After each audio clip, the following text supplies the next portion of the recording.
प्रचंड कठीण असा काळ संपूर्ण एमएलसी लढत आणि आपण थेट मिनिस्ट्रीमध्ये. मला वाटतं मला आनंदच आहे.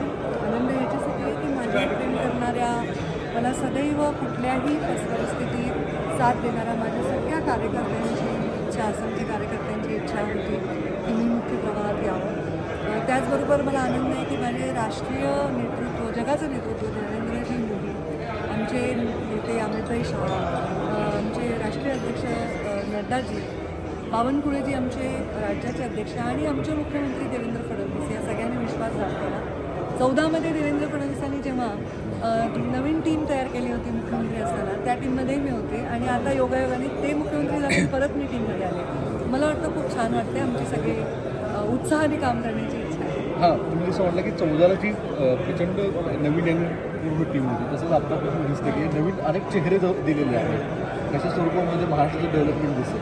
हे नवं महाराष्ट्र आहे, हा युवा महाराष्ट्र आहे, हा विकसित महाराष्ट्र आहे, जे मोदीजींना अपेक्षित आहे. 100 वर्ष जेव्हा देशाला पूर्ण होतील तेव्हा देश ज्या ठिकाणी असावा त्यासाठी महाराष्ट्राचं मोठं योगदान देण्यासाठी देवेंद्रजी मुख्यमंत्री म्हणून त्यांच्या टीममध्ये आम्ही काम करायला उत्सुक आहोत. म्हणजे कुठल्या खात्याचं विशेष अपेक्षा नाही, खरं सांगू का, आम्हाला